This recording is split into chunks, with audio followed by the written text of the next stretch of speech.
Belakang. Apa ini pertanyaannya nih?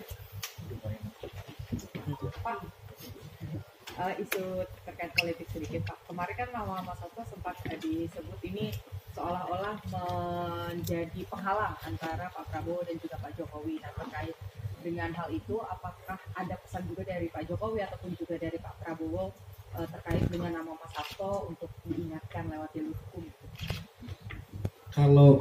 Kalau dari Pak Jokowi maupun dari Pak Prabowo sama sekali tidak ada pesan untuk hal yang seperti itu. Pak Prabowo itu hanya dengan tegas menyatakan jangan sampai ada pihak-pihak tertentu yang bermimpi untuk memecah belah, mengadu domba Pak Prabowo dengan Pak Jokowi. Itu yang disampaikan. Jadi kalau umpamanya apakah nanti ada upaya-upaya hukum dan sebagainya, saya pikir itu tidak pernah dibicarakan. Nah, kalau mengenai kasus tadi ini yang soal Pak Jokowi difitnah, saya ingin tegaskan kembali bahwa Pak Jokowi tidak pernah pesan kepada kami untuk melaporkan balik baik pihak yang telah menfitnah, mencemarkan nama baik Pak Jokowi, yaitu termasuk dalam perkara Bambang Tri yang menuduh Pak Jokowi sebagai menggunakan ijazah palsu, ya itu juga tidak ada pesan. Bahkan mereka sudah mengajukan gugatan kepada kami, kepada Pak Jokowi di PT PUN tentang politik dinasti, dan itu sudah diputus oleh Pengadilan Negeri, Pengadilan Tata Usaha Negara, dan itu sudah dinyatakan tidak diterima. Kedua, putusan Pengadilan Negeri hari ini juga sudah keluar menyatakan gugatan yang diajukan oleh Egy Sujana dan kawan-kawan yang mempersoalkan tentang ijazah palsu dari Pak Jokowi juga sudah diputus Pengadilan Negeri Jakarta Pusat, dan ternyata Pengadilan Negeri Jakarta Pusat tidak menerima gugatan mereka. Jadi saya kira sudah selesai. Dua hal yang utama, pertama mengenai politik dinasti sudah tidak terbukti di PT UN. Mengenai soal ijazah palsu sudah selesai, tidak terbukti di Pengadilan Negeri Jakarta Pusat. Mengenai persoalan ijazah palsu tentang tindak pidana yang dilakukan oleh Bambang Tri sudah diputus oleh Pengadilan Negeri Solo dan dikuatkan oleh Mahkamah Agung bahwa terbukti bahwa mereka melakukan tindak pidana mencemaran nama baik. Jadi sudah selesai. Jadi harapan kami itu aja, karena ini saya terusan aja merasa ya gimana ya, sedih juga ya seorang presiden dituduh-tuduh tanpa bukti, itu nggak baik gitu ya. Bukan kita mau membela cara media, tapi sangat tidak baik gitu. Jadi kalau ada rasa-rasa tidak berbeda pendapat itu sah-sah saja, tapi jangan sampai ada melakukan fitnah gitu kan. Nah, di dalam perkara itu Pak Jokowi nggak pernah menggugat. Jadi bayangin, nggak pernah menggugat, justru digugat, digugat untuk melakukan politik dinasti.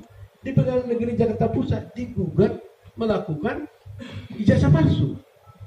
Sudah terbukti Pak Jokowi sampai sekarang nggak ada berita kepada kami buat balik, lapor, tidak ada. Nah itulah menjadi suatu hal yang menjadi penghormatan kita kepada Pak Jokowi yang betul-betul dia siap ya menjadikan diri seorang presiden yang siap untuk dikritik, bahkan difitnah pun tidak melakukan upaya hukum melawan. Kalau terkait dengan PTUN PDIP Pak, memang yang digugat ini kan KPU sebetulnya terkait dengan melawan hukum, tapi kan di situ nama Prabowo Gibran ini masih terseret juga dalam dulu ya yang kemarin sekarang ya. Nah nanti sidang katanya itu sudah lengkap dan akan sidang tanggal 2 Mei. Nah, mengenai soal gugatan yang PDIP yang sekarang yang dari partai PDIP ya, yang diwakili oleh Pak Gayus ya. Ya. Nah, terus terang aja dari tim hukum Prabowo Gibran nanti mungkin kami berbagi tugas, bukan kami yang akan mewakilinya. Mungkin akan mengajukan intervensi terhadap itu kan, kasus itu. Karena yang dibuka kan KPU. Nah, tapi kita sudah sampaikan kepada tim yang lain supaya masuk sebagai intervensi untuk kasus itu, supaya bisa memberikan keterangan yang seimbang lah di kasus itu. Nah terus terang aja kalau kami berpendapat, gugatan di PDIP ini sebenarnya ini dari segi politik dulu saya cerita. Ini sebenarnya nggak konsisten. Ya. Di satu pihak Ganjar Pranowo dan Pak Mahfud sudah mengucapkan selamat kepada Pak Prabowo sebagai dan Gibran sebagai presiden. Tapi di satu pihak digugat lagi di pengadilan petitum. Gitu. Jadi kita nggak tahu yang sebenarnya yang mana yang benar ini, ya kan? Ya. Kalau memang sudah selamat ya sudah selesai dong persoalannya. Mari kita bangun bangsa ini dengan baik. Tuh ada ekornya gitu loh. Jadi ada ekornya kan.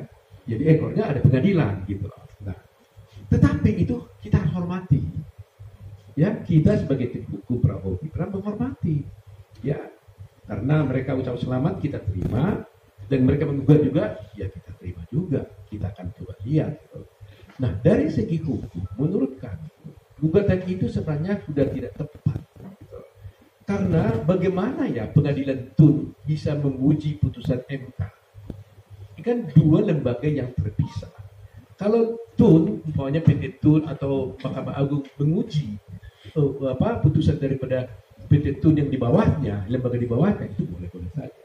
Tapi kan forumnya kan beda. PT TUN mau menggugat putusan bukan di MK.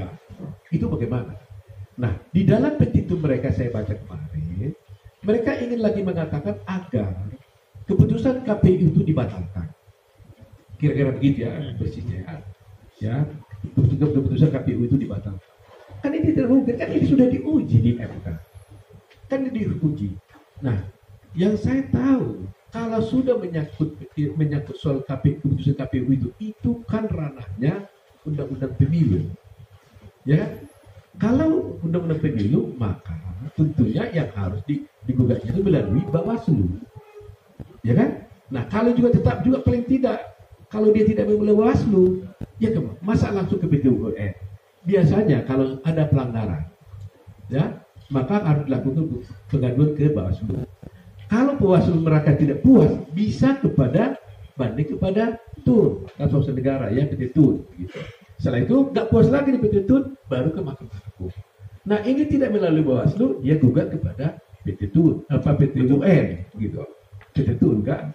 Nah ini yang saya lihat ini nggak tepat menurut saya.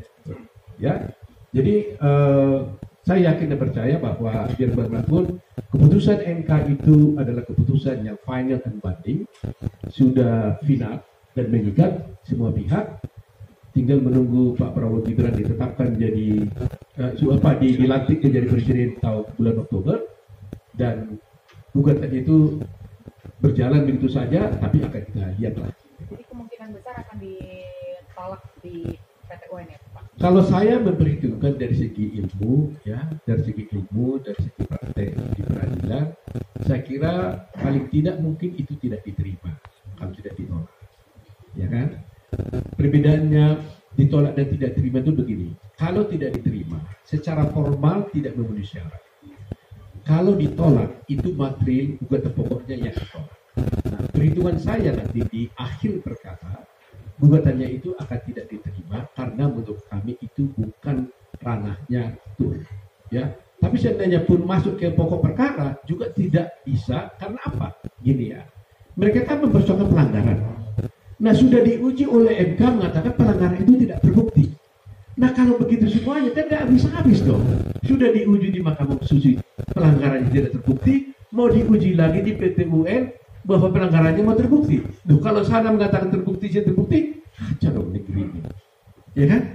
Jadi itu, karena di dalam gugatannya katanya kemarin Pak Prof. Gayus dalam diskusi kami di Kompas TV, dia mengatakan bahwa ini adalah mengenai soal pelanggaran yang akan perbuatan melawan hukum.